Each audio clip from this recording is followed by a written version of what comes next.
I mean, what that does demonstrate is that, you really, with a team like that, we can build an aircraft from absolute knockdown parts to complete in 7 days. Then the proverbial man in the street is able to do it. It's within the reach of absolutely everybody. It was quite interesting. We flew that aircraft, built it in 7 days, and then Mike and I flew that aircraft to Europe in 7 days and showed it to the world in Friedrichshafen at the big European kind of air show. And one of the things that I remember very clearly from that was quite interesting to me is just how different people in different places in the world are looking for different qualities. So Americans and South Africans are very similar. We're looking for an aeroplane that is robust, that is quite large inside, that can carry a heavy weight. South Africans want to know what it costs, quite a high kind of utility thing. And we were extremely proud of this aeroplane we built in 7 days. But when we arrived at Friedrichshafen, all the French and Italians wanted to know where did the leather come from and who had stitched it and so on. So it was quite a different kind of approach, and we realized that the aesthetics and the finishes in the aircraft are really quite critical. And so it was a whole new kind of focus for us. Not important, but many of you probably know that the Wright brothers were bicycle makers. That's what they did before they developed aircraft. And during COVID, there was quite a kind of focus on bicycles, and we were trying to keep ourselves fit and exercised.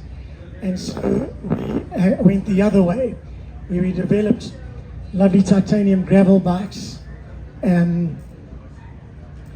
After starting the aircraft thing, this was riding in Lesotho, South Africa, testing some of our bikes. And it was roughly at that time that the 916 engine was developed, the 915 engine released by Rotax, and we realized that by slightly shortening the wings, increasing the wing loading, tightening the taper, and changing from quite an old conservative aerofoil that our Slings 2 and our Sling LSA and Sling 4 have, it's a Naka 4415, to a slightly thinner wing, Naka 2414, that the TSI enjoys, we could quite substantially improve the performance of the aircraft.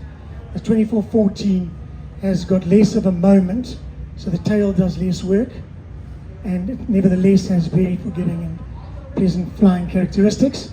So what we did is we took one of our Sling 4s, we took the wings off, put the new wing on, different horizontal stabilizer, slightly increased the size of the horizontal stabilizer to improve the CG range, and put in a Rotax 915 engine.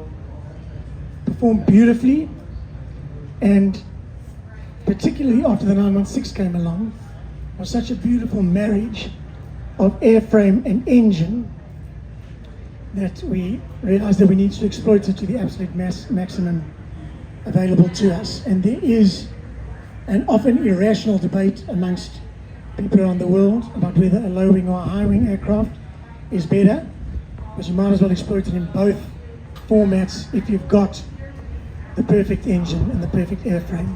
So we started in about 2018 developing a high wing version of our Sling 4 TSI. Quite a lot of that development took place during early COVID. We flew it in 2020, didn't we? The first high wing. And it was interesting to us. We had to do quite a lot more engineering and change to the aircraft than we expected to get the handling as close to the low wing as we could. Was that a question?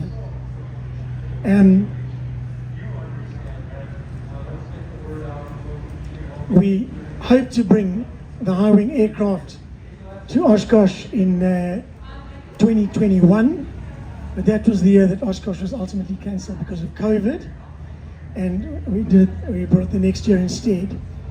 By this time we were quite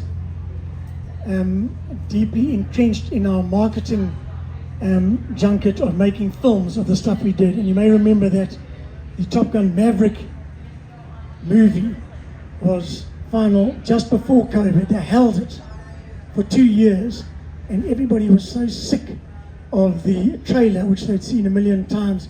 We decided to do our own version of it, which is a minute or second by second take. This is how we entertained ourselves during COVID.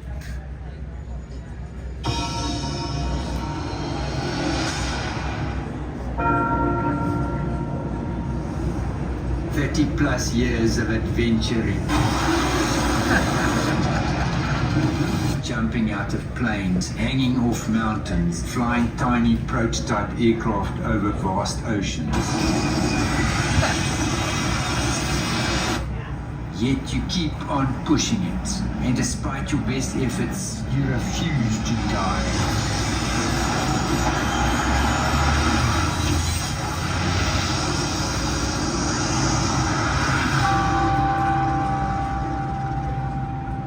You should be sitting back with your slippers and pipe by now. Yet here you are, still trying to prove yourself. Why is that? It's one of life's mysteries, Mike.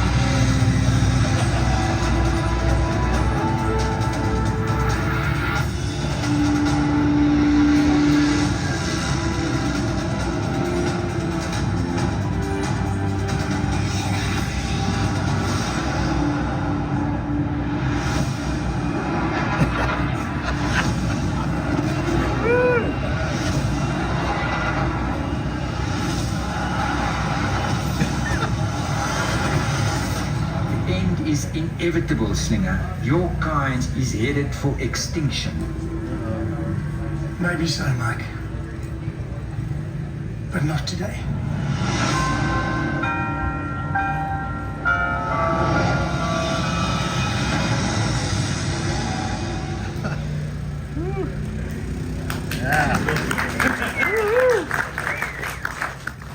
Quite a lot of fun, actually. We had quite a strange thing because we came out of COVID, which was considered so difficult, really quite strong. It gave us an opportunity, like a bit of breathing space, when the whole world came to a standstill, to re-establish or to kind of set up our factory going forward. And it was after COVID that we effectively got into production on the high-wing aircraft. And 2022, this time of the year, we brought to America to show the world 3 high-wing aircraft. Linda Solis's high-wing aircraft over there, JP Schulz's over there, and then our development prototype, serial number 1, which I flew back on through Greenland, Iceland to England and back home again. We had an absolutely wonderful trip. In formation, flying those 3 aircraft. This is the day of the flight of our very first high wing. We built a tail dragger version, serial number 2. This is the owner of serial number 1. His name is Matt Cohen, and he's technically a quadriplegic. He has had a lot of stem cell treatments, got some of the use of his arms back, and we've modified that aeroplane to fly hands only. And he uses that as his private transport. He also paraglides very nicely, actually, in his wheelchair over there. Doing a bit of an E.T. impersonation there. The thing about doing these long journeys is not so much, the most difficult thing about flying around the world and spending 40 days doing that is not really getting the aeroplane across the long parts of the ocean. It's putting up with the mates that you're doing it with, So we're very lucky to get a great group of people. Linda Solis, who many of you have met, was our first Sling builder, in fact, along with JP Schulze, who's a very well-known influencer in the aviation world. I don't have time, I'm going to whip through this. JP had in fact flown around the world in a 210, and while he was building, while we were trying to get parts together, because these 2 poor builders who were building with us in Johannesburg, but in terms of the American rules, we're also having Sling do a lot of development work. Quite frustrating. JP did quite a lot of flying around his original home country, Namibia, in our prototype tail dragger, Sling 4. And this was the route that the 6 of us in 3 aircraft ultimately flew over an 11-day period in July 2022. Some of the distances we flew: tailwind flying from Cape Verde to Bridgetown in Barbados, and very exciting for us to get to Oshkosh after 11 days of flying. These are the 2 twins which you've seen outside. Quite sad shots with John, what's his name? Rob Holland, yeah, he was tragically killed in that aircraft sometime later. And one of really wonderful experiences for me is that last year after Oshkosh, I got to spend 5 days flying down to Florida in her Sling highwing over there, 916 Hotel Whiskey, and to see a bit of America for a South African, after this incredible journey of ours, a journey where probably if we'd known what was ahead, we might never have taken the first step on to, first of all, spend 5 days flying across this beautiful, amazing country, America, where it's just so easy to fly, and then to be able to fly up to New York, fly down the Hudson River and around the Statue of Liberty with one of our customers in his Sling 4 TSI. Really, really moving moment for me. And those are photographs which I put together for a previous slideshow some time ago. I suppose a whole lot is changing in the world kind of at the moment. We've dealing with some Trump tariff considerations, but I believe that South Africa, quite paradoxically actually, is one of the best jurisdictions on earth to develop, to test, and to build aircraft, because the weather is great, it's a cheap location to operate in, and the regulatory framework really is very, very favorable. You can find the skills if you need to. So we are in interesting times because it's a reasonably cheap location to develop aircraft. We are able to beat the market into America, notwithstanding the existence of some tariffs. Now, tariffs are an economic concept which has existed in the world for a long time. We think we're going to be absolutely fine even with them. We're now priced to include it. It is certain. And of course, we are great admirers of America. We feel as if our culture is, in quite a number of respects, quite similar.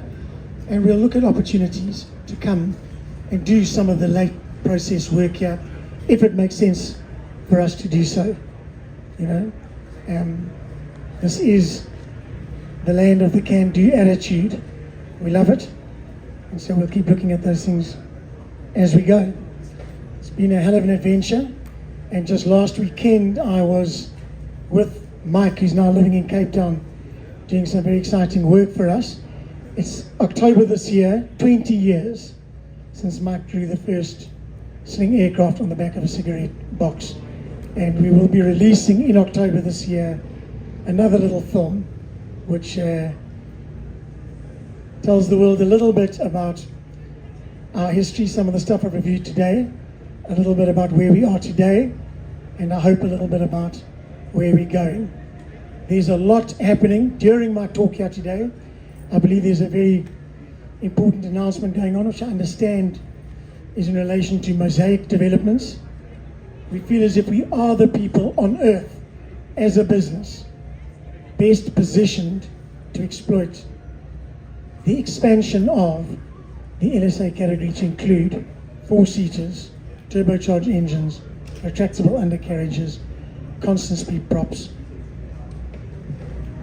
I would love to, we will, no question, be ready on the assumption that Mosaic is implemented next year to deliver flying Sling 4 TSIs or something damn close to it, flying high wings or something damn close to it that fits slap bang functionally into that category. And we are working on all sorts of other exciting projects. But if I was to tell you about them today, then I would have to kill you before you leave. So they're more kind of medium term. Thanks everybody for listening to me hacking on for nearly an hour. Any questions, you're most welcome to ask.